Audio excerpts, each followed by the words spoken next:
We're wrapping up our Goalchella Podcast Festival, and as sad as I am that it's ending, I am so happy that I was finally able to share all of these episodes with you guys. So let's go through some of my own self-selected highlights for each of our expert guests that were a part of this wonderful podcast festival. Welcome back to Wellness Fixes the Pod. I'm your host, Dr. Kelsy Vick, a board-certified orthopedic doctor of physical therapy and a pelvic floor physical therapist. And I had majority of these conversations back from, I'd say, November to early February. And I knew that I wanted to have this podcast festival. I knew that I wanted it to focus on different categories that a lot of us girls have goals on in the new year. So I have just slowly been reaching out to different researchers and experts in certain categories and interviewing them and having these conversations. And as nerve-wracking as it is going into these conversations, and as much as I want to have a wonderful conversation and be a wonderful host to highlight these guest experts, I do get so nervous. But after each and every conversation, I am riding on such a high. I learn so much. I love learning. I love being able to share what I'm learning from these guest experts with all of you guys. And so it was so exciting for me to have these conversations and then really be able to hopefully deliver them to you guys in such a wonderful way that really just highlights some of the truth behind a lot of the goals that we have as women. So I hope you guys enjoyed them. I sat on some of these episodes for like 2 months, probably waiting to release them all together in this podcast festival style.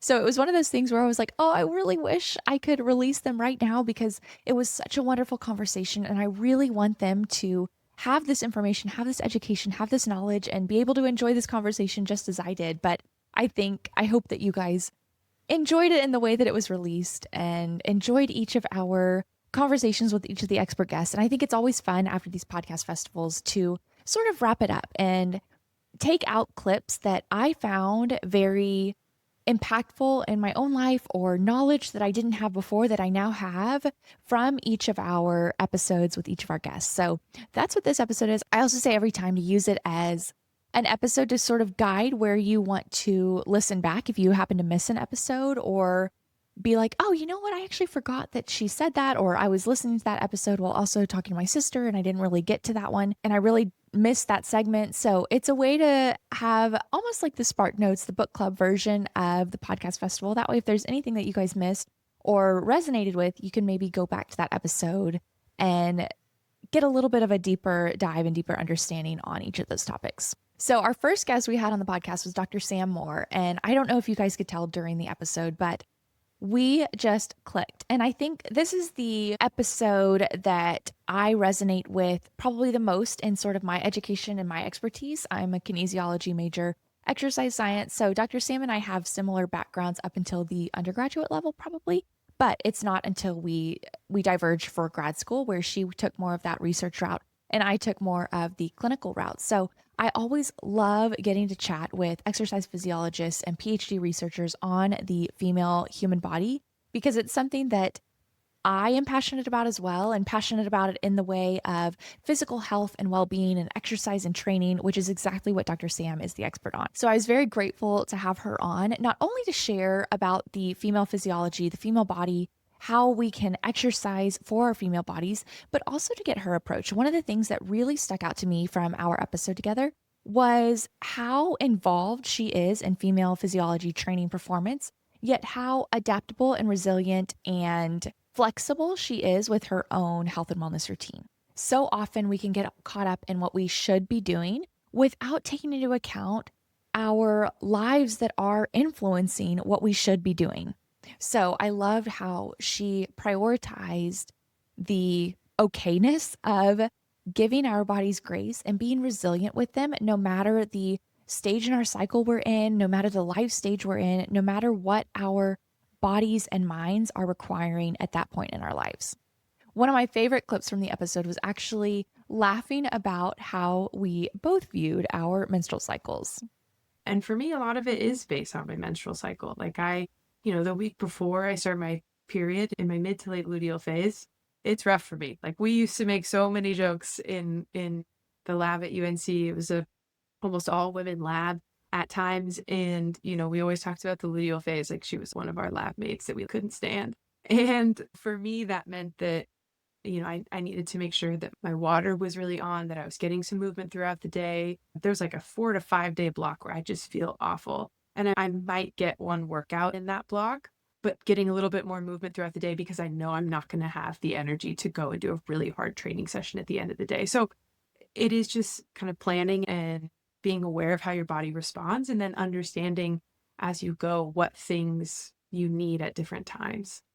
I like how you personify the luteal phase because I say in my back half, especially like you said, that week or a few days before, it's like, that's not real Kelsey. That's fake Kelsey. We just do what we can with fake Kelsey until real Kelsey shows up again and feels better after a workout. Yeah. That was me just last week. My husband was like, how did your workout go? I was like, terrible, but that was fake Kelsey. That's expected at this time. Yeah, I do the same thing. I'm like, well, if Miss Progesterone's here, like I'm gonna need to set my alarm an hour later. That is what I need, and I need a little bit more silent time. And I need, to not have an attitude with myself. I need to give myself a little bit more grace. I probably need to give a little bit more grace to people around me. But I think like so much of that is just tracking it, right? Like before I used to track my cycle, I would have guessed that like the worst time was during my period because that's what we're taught. And in reality, it's actually usually not. Like when you look at it from like an objective recovery standpoint. And so I think like the importance of tracking it, I also, when I was kind of younger in like my early 20s, before I started learning or reading about female physiology, I would have these like emotional breakdowns very consistently where I'd be like, I'm 24. I've got nothing to show for it. I've accomplished nothing in my life. I'm an embarrassment to my family. I don't even know how they let me keep the family name. Like, what have I done in my life? What do I have to show for these 24 years I've been alive? And then I would start my period like 6 days later. And I'd be like, oh, I guess I have graduated college. I guess I'm a good person. Like, I, try to show up for my friends or like whatever it was. And so, like, once I started to track it, I was like, oh, that's actually not me. That's not my feeling. That is my luteal phase when I'm having that. And so then it became this thing of like every time I would go to have this like spiral, if I've accomplished nothing in my life, I'd be like, no, you're going to revisit this in 7 days. And if you still feel that way, then we can take it to the higher ups and maybe talk to someone about it. But like right now, just give it a week and you're probably not going to feel like this. And it allowed me to regulate it to a level where like I don't struggle with that anymore. And it was just from tracking it. I also, of course, had to ask her to clarify something I know a lot of us as girls struggle with: the mix of fueling appropriately, training correctly when it comes to our body composition or body recomposition goals. She chats about the importance of energy availability and why we as women need to be approaching fasting and carbs in maybe a little bit of a different way than what we've been told, and definitely in a different way than men. So, can you talk a little bit about just how our bodies as women differ from maybe a metabolic standpoint when it comes to something like body composition compared to the male physiology? So it's the process of losing fat and gaining muscle. We call it body recomposition. And it's quite hard, to be totally honest with you, when you think about like what are the physiological systems or processes that are required to lose fat mass, and then what are the systems and processes required to gain muscle mass. They're kind of in opposition. And so it is challenging. It's a challenging thing to do. And that's why sometimes looking at it through too small of a lens, timeline wise, can be difficult in what we see. And I think we see it play out in person is that female systems, bodies are more sensitive to low calorie intake. And so looking at energy availability and the threshold at which we see kind of hormonal dysfunction happen, because we know now that REDS, relative energy deficiency in sport, this mismatch of calories in and calories expended, it can happen to male and females. And there's health consequences and performance consequences. But I think because of some of the kind of prior work on the female athlete triad, we really focus on the female part of it, but it can happen to both. And in reality, the threshold of energy availability that it can happen at for females is much sooner. And so we are more sensitive to that low calorie intake. And there's even been some really interesting research that talks about within day low carbohydrate availability. And so, the fasted exercises is always tough because I think it's easy to talk about what we know from science, but also life is hard. And there are some mornings, like usually if I don't get my training in before 8:30 in the morning, it's unlikely to happen at all. But sometimes when I get up at 5, food is the last thing I want to eat. And, I forgot to pick up my protein shakes at the store, and I don't want to have to eat a banana, or all I have is a sourdough English muffin, and I'm not going to down that before I go ride the bike for 45 minutes.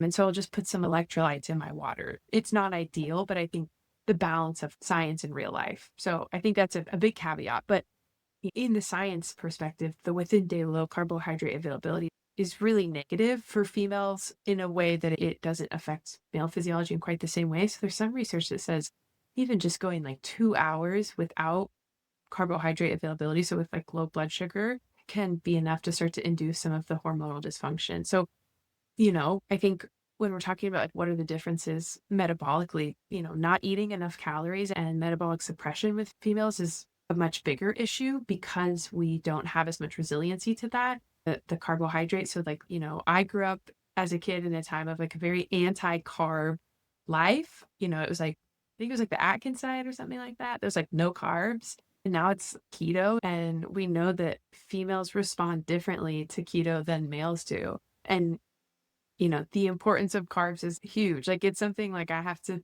tell my husband about all the time. Like even just the other day, I was going through my day, I got this massive headache at 2 p.m. I had to take a second, lay down on the floor. I'm like, what is going on? Why do I feel like this? I'm like, oh my gosh, I haven't had a carbohydrate since 6 a.m. What am I doing? It just sneaks up on you. And you're like, I haven't even looked at a carb today. Like of course I'm unwell. That's my fuel and my energy. And I also think like right now, there's so much content out there about women specific this and female focused that. And I think that it really shows how desperate we are for information because so many women have this shared experience of like doing this thing that we're taught is supposed to, help us lose weight or gain muscle or feel better. And it doesn't work for us. And it is because a lot of it comes from research on male physiology. And so, this kind of push pull of like, there's a lot of influencers putting out content on these things. And, I think sometimes you're like, oh, maybe we could like discern that a little more or like add a little nuance.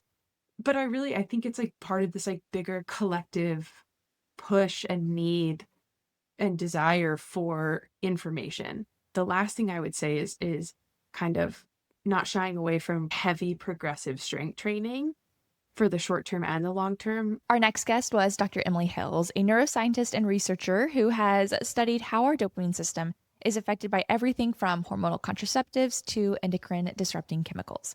She starts off by giving us a rundown of the dopamine system and how our dopamine systems are heavily linked to estrogen and therefore our menstrual cycles. So the dopamine system is part of the brain's reward and motivational system.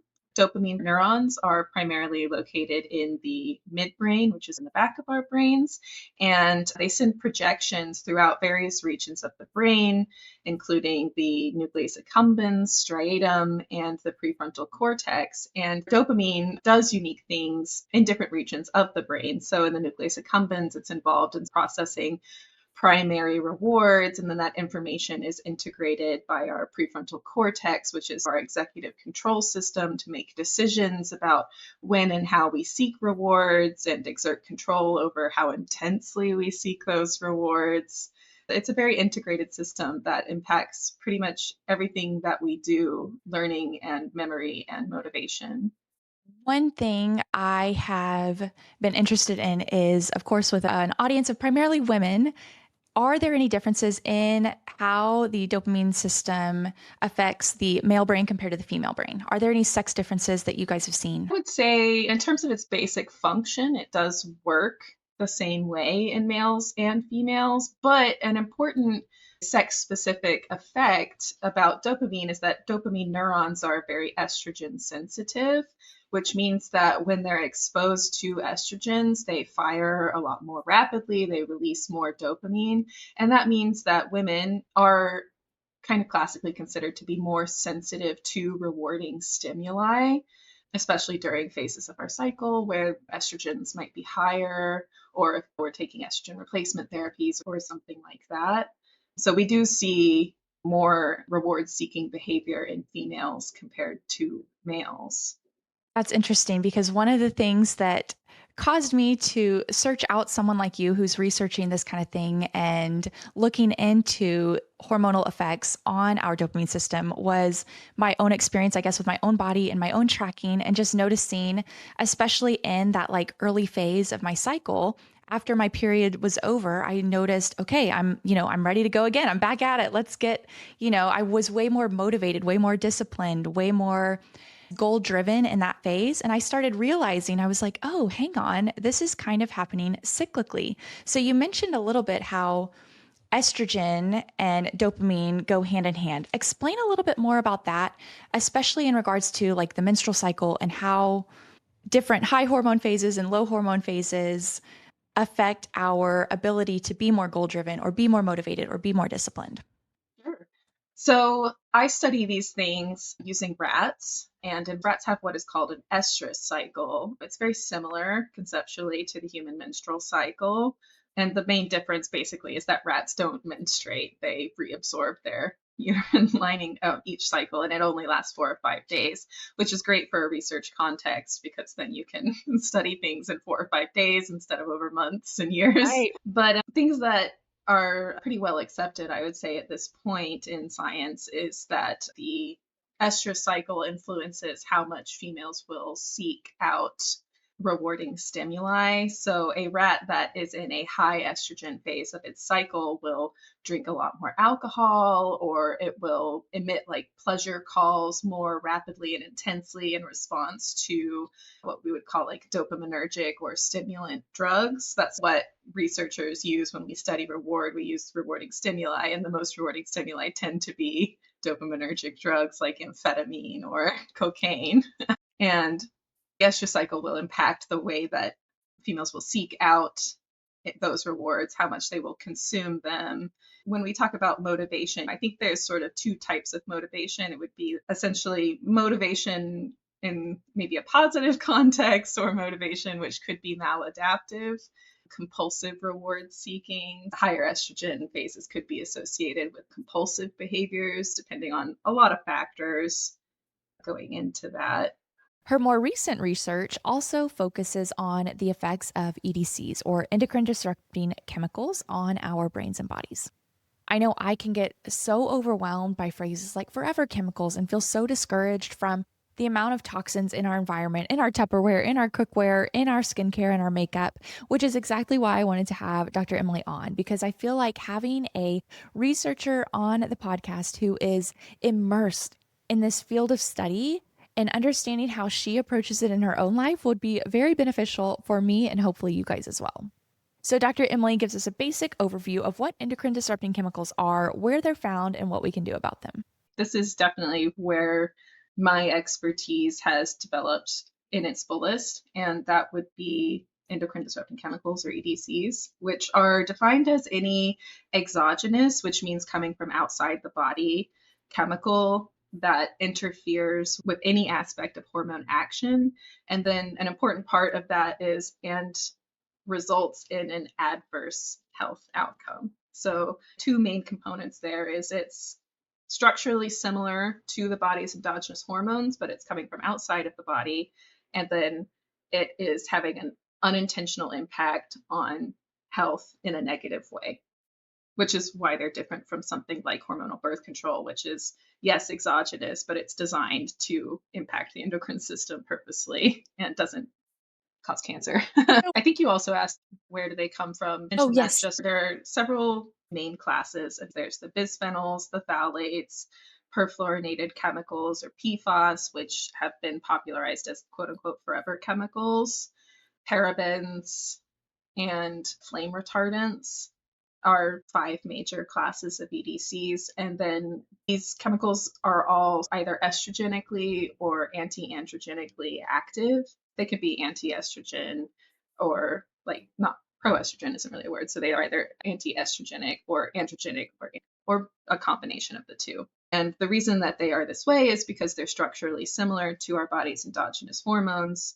They can be found in plastics, personal care products. Phthalates are used as emulsifiers in fragrance. Parabens are used in products to increase shelf life and as antimicrobials. Bisphenols are used in a lot of food packaging. They're also found in plastics. Perfluorinated chemicals, or PFAAS, are non-stick chemicals, which they could be found in non-stick cookware, but they can also be found in clothing and fast food wrappers. Anything that's designed to be oil slick, non-stick, tends to have it.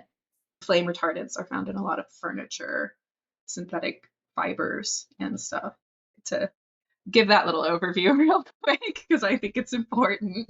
Of course, I had to ask her if there were safe versus unsafe levels. And this is probably one of the coolest things I learned from her this entire episode. Are there truly like safe or unsafe levels of EDC exposure? No, that's the short answer. But also, yes, again, something we've been talking about a lot in this episode is the idea of sensitive periods of development, where what is harmful at one age or in one sex might not be harmful at a different age or at a different sex. But saying something that might not be at a harmful level for me would be for a child. But going to just like levels of exposure, the reason that these chemicals are legal is because based on standard toxicological testing, they're not harmful toxicologically, which means they don't kill cells. But those hazard assessments don't really look at endocrine mediated outcomes, and they're designed for like immediate outcomes. So they don't incorporate ideas about the long-term effects of, okay, the exposure happened at this point in time, and then years and years later is when you see the development of an adverse health effect. That's canonical EDC, is this long latency period between exposure and harmful health impacts, specifically because the latency tends to be you get exposed as a developing fetus, and then you start seeing impacts probably around puberty when you start going through activational sex differences into adulthood. So recommendations for safe exposure levels, but those recommendations are mostly for adults, and they're for like direct toxicology, like toxicological outcomes. So I guess the answer is yes and no based on our FDA health recommendations. Absolutely. And I'm not in a position to fully challenge that, except to say that there's all this research at levels below the doses that have been tested for these chemicals that prove that they are harmful below the levels that we're told they're safe at. And then another thing to think about in that context is that all of these chemicals, the ones that we tested, which is only a small number of chemicals that are even available or being produced, are being tested in isolation. So they're only looking at one chemical, but we're not exposed to anything in isolation. So we do know for a fact that the chemicals interact with each other.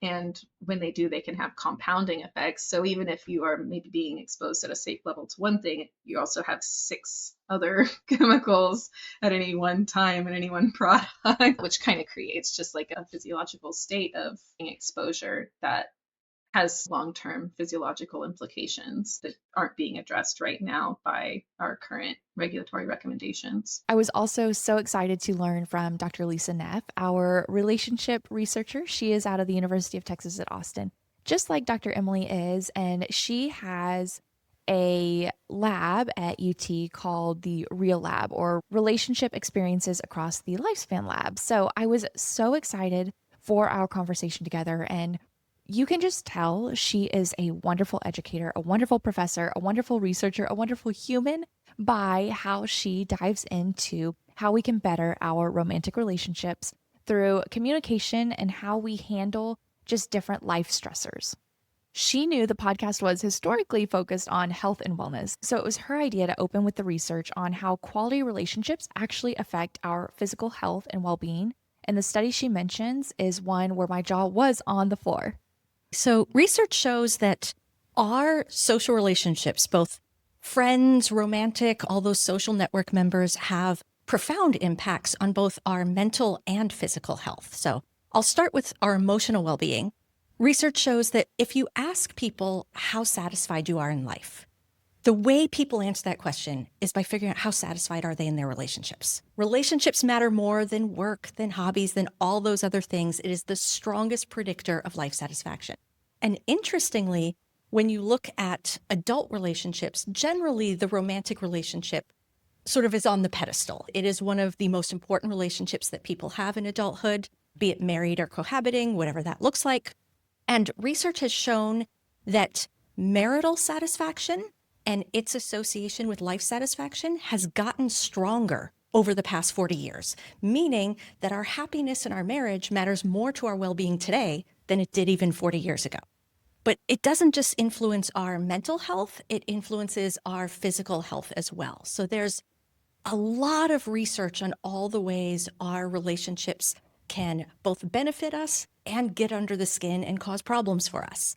To just give a couple of broad examples, a few years ago, some researchers did a meta-analysis. And all that is they aggregated findings from a whole bunch of different studies that had been conducted looking at predictors of mortality. And they were looking at all the things that have been studied. So they were looking at, smoking behaviors and physical inactivity and air pollution, all these different factors we know can have health consequences for people. And they were also looking at social relationships.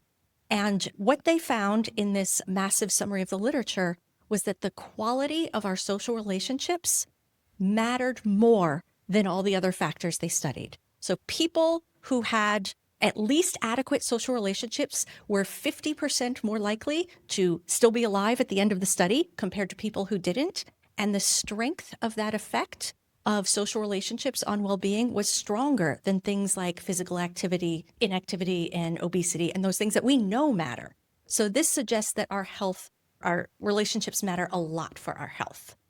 However, we have to make sure that those relationships are good, right? We know that not all relationships are the same, and a toxic relationship or a really hostile relationship can really have some important health consequences for us as well. So in a great set of studies that was done by Janice Key-Colt-Glazer at Ohio State a number of years ago, they did work where they basically took this device. You could think of it as like the size of a smartphone, and you put it on the forearm of people, and it created 8 little blisters. So they actually wounded participants. They then had these participants who were couples talk about important issues in their marriage, and they coded those conversations for the quality of that communication. How well were couples talking about their problems? Were they using constructive, positive forms of communication, or were they using more hostile, critical forms of communication?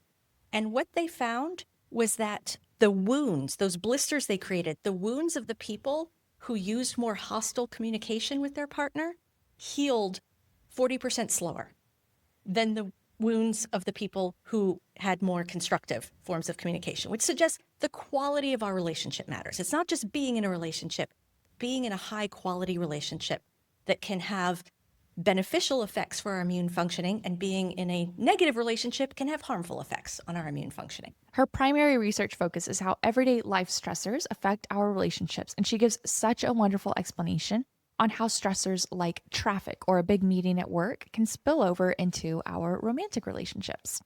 So something that I think people really need to keep in mind, and when you hear about what does it take to keep a relationship strong, people are often like, as I said earlier, communication and gratitude and all these things, but we're not thinking about our broader life circumstances, that all of those stressors we face outside the home. So those stressors we have at work, maybe it's caring for aging parents, maybe it's a fight we have with a friend, maybe it's just getting stuck in a horrible Austin traffic, whatever that stressor is, those stressors change our mood, our well-being, and we take that home with us, and it spills over into our relationship. It's a process known as stress spillover, that stressors we experience outside the home spill over and affect the way we think and behave inside the home.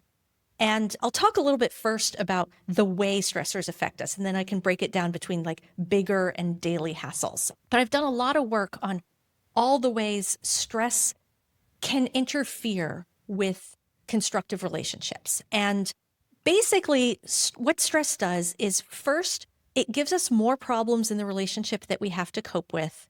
And second, and independently, it hinders our ability to cope with any problems that do crop up in an adaptive fashion. And so let me give examples of both of those. First, stress gives us more problems to deal with in the relationship. What the research shows is that, we all know we only have 24 hours in the day. That is a reality that we all face. And so every minute that you spend coping with your stressors is a minute you're not spending nurturing the relationship.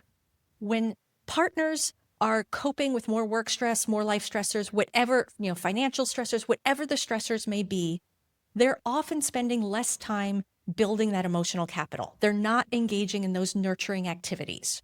People who have more stress report having less time with their partner. And again, we only have 24 hours in the day. If you're working late, that is time you're not spending with your partner. And they report that the limited time they do have with their partner is less satisfying. Instead of going on that date night or doing those things to nurture the relationship, when you're faced with a lot of stress, often the time you're sharing with your partner is coping with the stress, right? If you have financial difficulties, you're talking about how to work through that. You're not going on a date night with each other. And so what happens when people are more stressed is they start to feel a little bit more emotionally disconnected. I also have research that shows they're physically disconnected as well. This was a study of newlyweds. And again, newlyweds, they're in the early phases. Everything's usually pretty unicorns and rainbows. But I found that even in newlyweds, on days when they had just one stressor, they were less likely to engage in physical intimacy with their partner compared to days when they didn't have any stress. So it interferes with that kind of connection that we have with our partner. But in addition to just creating more of that disconnect, when we're stressed, we have more difficulty addressing the problems that do crop up in our relationship. If the limited time we have with our partner has to be spent coping with the stressors, well, then maybe we'll be okay if we can use good communication, right? We can effectively talk through conflict. We can effectively support each other. Stress interferes with all of that. So one thing stress does, I can sort of walk through a sequence of events. When we're stressed, you can think about it as it's a filter in how we view the world. Think about when you're really stressed out, there's sort of a cloud hanging over you. There's a negativity, and that filter comes home with us. So we found in our research that even among newlyweds who generally see the best in their partner, they're more likely to focus on the good and downplay the minor negatives.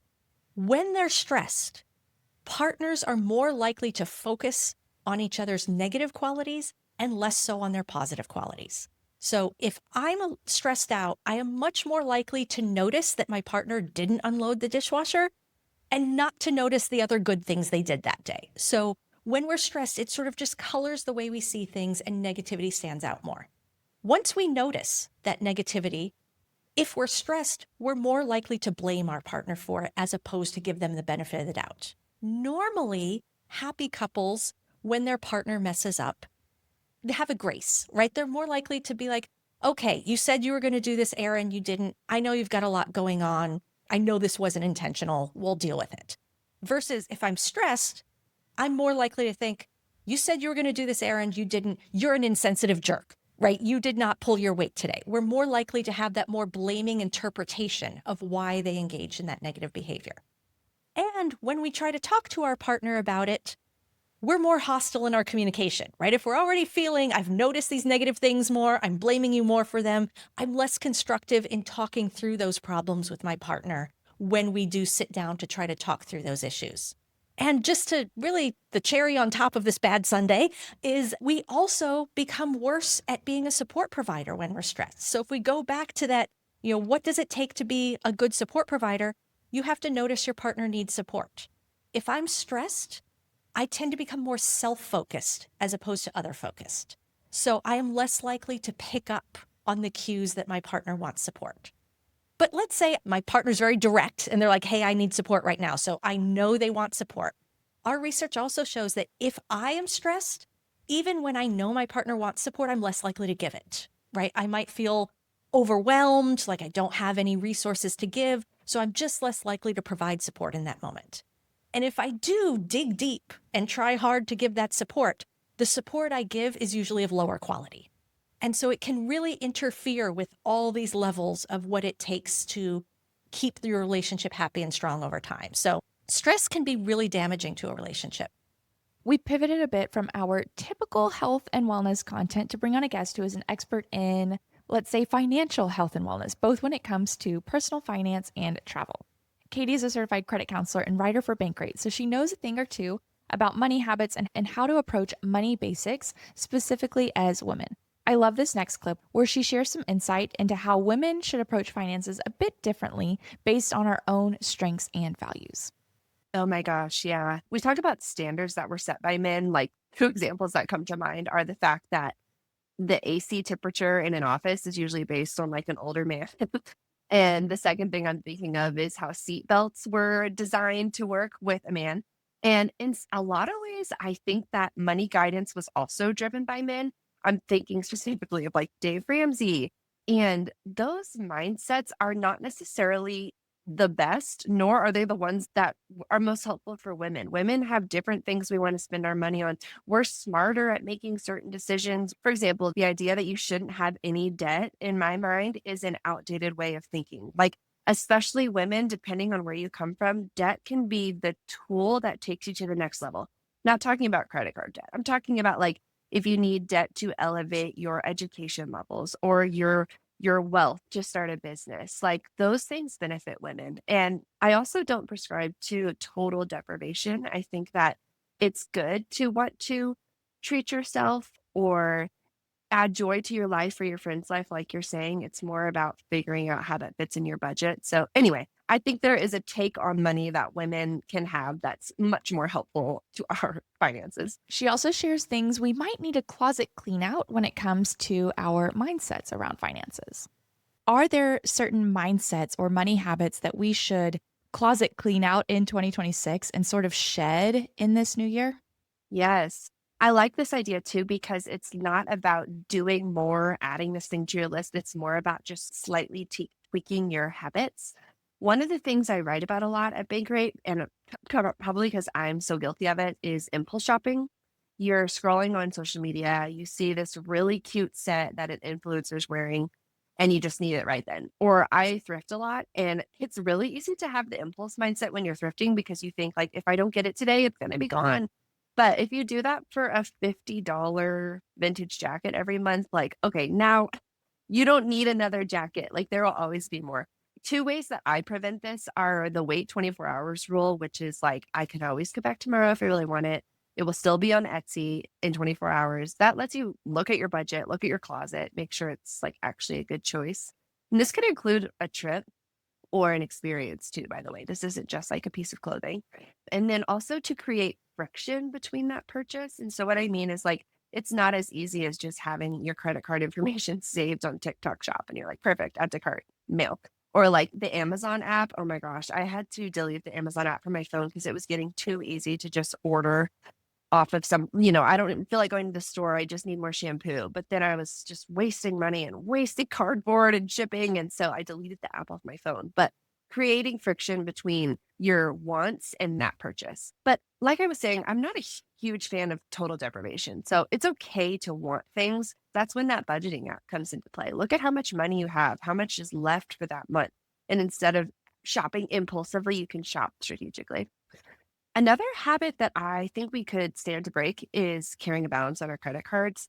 This I thought was kind of something everyone prescribed to because I was taught this from an early age, like always pay off your balances. But in speaking with people at work and in personal life, I have realized this isn't necessarily a universal idea. People will put vacations or lifestyle purchases on a credit card and use it as a way to pay it off over time. But credit card interest is one of the most expensive forms of debt. It's like 19% right now, which is actually a little lower than it's been, but the highest cards can have a 30% rate. And the thing about credit card interest is that it compounds. So if you pay a little bit in interest today, tomorrow you're going to pay a little bit more on top of your interest. It's just a dangerous game to play. So paying off your balance in full, if you can, should always be like number one priority when it comes to looking at your money at the end of the month. And then a third habit I think that we could stand to break is letting money drive your emotions. And I say this one with all the love and grace because I used to have a lot of money anxiety. Like when I would check my money at the end of the month and say I spent a little too much or I didn't have enough left to save. I felt like weird guilt and anxiety when really money is a lifelong practice. It takes time to be good at it. But if you're feeling, fearful or anxious about it, you might be more inclined to impulse shop because you're like, I'll never get the hang of it. Let me just buy this thing to make myself feel better. Or sometimes like loneliness can drive purchases. And I would say overall, the more that you can separate your emotions from money this year and just approach it very rationally, like as a tool, nothing more, nothing less. It's not a reflection of your character. That will help you just have more peace around money and make better decisions with it. Lastly, Katie was able to give us some travel tips and tricks to make travel more achievable in 2026 and work with our finances rather than feeling guilty about such an expensive purchase when it comes to something like travel. What are some of those things that you wish you knew when it came to travel? When I became a credit cards writer, ironically, I learned so much about how to help myself in my personal life when it comes to taking advantage of like free credit card stuff. And I say this with the caveat that you need to be a responsible credit user. Like, don't carry a balance. I don't want you to ruin your credit score for this. But for example, some of the best travel cards out there will give you like 50 to 100,000 points as a welcome bonus when you get them. And you have to reach them by spending like $4,000 in 3 months, which kind of sounds like a lot. But if you look at your budget, it's usually pretty achievable, or you can time it with a big purchase. So I use these welcome bonuses to pay for my trips. And what I mean by that is, like, for example, my fiance and I are planning a wedding. We're going to want to go on a honeymoon. I just applied for one of these cards. I'm going to use it to pay for some of the down payments on my wedding stuff, earn the welcome bonus, which right now is, I'll even tell you, it's Capital One's venture card. They're having a boosted welcome bonus right now. So you get 75,000 points and you get a $250 Capital One travel credit. And when you get that by spending $4,000, like, that is going to pay for our honeymoon flights. That will pay for one of our hotel nights, And otherwise, like in my early 20s, ironically, I had less money. I was paying for all of this out of pocket because I didn't know. And so anyway, that's my advice, is to explore credit cards with welcome bonuses. And then use a travel credit card for all your other stuff too. At Bankrate, I have statistically found that people prefer cashback cards. I genuinely think it's just easier to understand. You get this much dollar for this much spend. But travel points actually tend to be worth more than cashback. And it's so much more rewarding to pay for a flight than to get like money back as a statement credit on your card. So use your travel card to pay for groceries, to pay for your essentials, and then you can use that stash of points to pay for your trips. So that's my biggest money tip for young people that I wish I had known in my early 20s. And other tips would be to do things like travel during the off season, live like a local, save your money, and do things like that. We ended the festival by bringing everything together with Erin, who is a certified habit coach, author, and the founder of the Habit Coach Professionals. I love the way she teaches about habits, goals, behaviors, routines, and all of the behavioral science that goes into it. It will definitely be an episode I listen to year after year. I'm very excited for her book to come out. She's also launching a newsletter program that I'll leave the link below for that if you guys want to join. I know I definitely will be. I've already joined her launch ambassador program to help get the word out, because I really do feel like she educates about behaviors and habits and routines in such a tangible way for a lot of us just everyday people. So here's a little glimpse into our conversation together. So I think there's a little bit of a difference between like goals and maybe our habits, but perhaps there shouldn't be, as I'll explain. So oftentimes there are 3 levels of goals. If you've ever read Atomic Habits by James Clear, he's talked about this, but there are outcome goals, there are process goals, and then there are identity-based goals. So most people, especially with their New Year's resolutions, set outcome goals. I want to lose 25 pounds by X date. I want to meditate more. I want to feel better. They're kind of like these long things that are out, not very much definition around them, and therefore we don't have much control over them.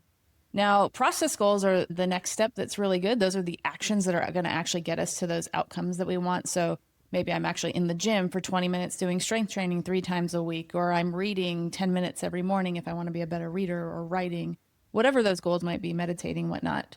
And then there's the identity goals. It's like, who do I want to be? What is it innately feels like me? and the values I have and how I want to live out my life. So digging deeper from that just outcome-based goal that most of us set into those process and then even identity goals are going to help us stick longer. When it comes into habits and the behaviors for those behavior-based goals, behavior is very complex. Most people don't realize it, but it's not just like, I want to do this thing, so I'm going to do this thing. There are a variety of things that go into how we make decisions and then what makes behaviors happen. And then how does a behavior actually get repeated and turned into a habit? So if we are looking to build better habits, we need to look into things like what is activating our habits.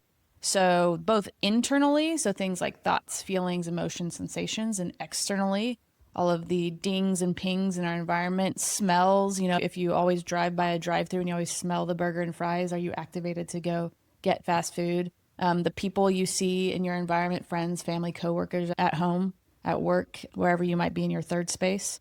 And then just what's around your home space, Do you have healthy food sitting out, or is it junk food sitting out? Do you have things that are going to encourage you to be active or sit around? Do you have things that are going to encourage you to read, to meditate, to write, to be a good partner or friend? So those things in our environment are super important to triggering the behaviors we do. We think we have free will, but oftentimes it's these things in our environment within us and around us that are triggering us to do things. So we need to take note of those things. We also need to have the ability to do the behavior, which people think, of course I can write every day, or of course I can eat healthy, like I have the ability, but there are so many things that go into ability.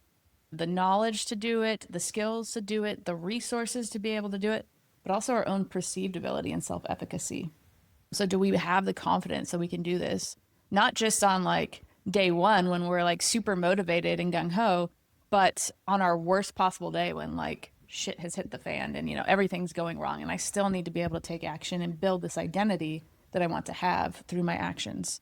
I think the most overlooked one is we need to have a rewarding experience. People often forget about this, but we are wired for immediate gratification. That is millennia of evolution nudging us in the direction of going towards whatever is gratifying immediately and rewarding immediately and enjoyable immediately.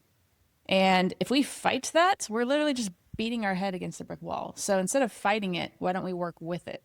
So a lot of times the things that are valuable to us and the changes we want to make, they're hard to do.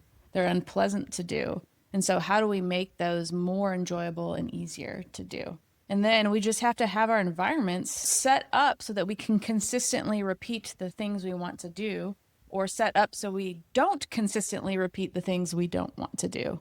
And that's just, a summary, and it gets very, very complex when you actually start to assess those things and dig in. But that's what I would take note as far as like building a habit. And then the goals we set should be more focused towards those behavior-based goals and identity-based goals as opposed to our outcome-based goals. I'm so, so grateful to all of our wonderful guests for chatting with us, teaching with us, and allowing us to learn from their research, knowledge, and years of expertise, whether clinical or in the lab. I had so much fun. I learned a lot, and I hope you guys did too. I was so, so excited to be able to share these conversations with you guys. So if you enjoy learning just as much as I do, I hope you also learned so much from each of our wonderful women that we've had on the podcast over the last 4-ish weeks. I also just wanted to say a special thanks to each of you guys for supporting and following along, listening and learning along with me, sharing these episodes. It means the world to me. I have seen a lot of growth over the last 6 months, and I have you guys to thank. So please let me know if there is ever anything that you want to hear more of, if you enjoy certain topics a little more. I am basing it based off the numbers, and a lot of the numbers have guided me towards different experts that I know you guys are interested in learning from based on our past episodes. But if there's ever anything you guys want to learn about a little bit more, or have me reach out to certain experts in that field, please let me know. I would be happy to. I love having these conversations. I love being able to share them with you guys. And I'm just grateful for all of your support, no matter if that's listening every week, sharing an episode, or subscribing, following along, leaving a review, following along, liking posts on social media. That also helps as well. So I'm just very grateful for you guys. Thank you. I hope you are enjoying this podcast just as much as I enjoy creating it. So that wraps up Goalchella. I hope you guys enjoyed it, and I will see you guys again for our next episode on Wellness Big Sis the Pod.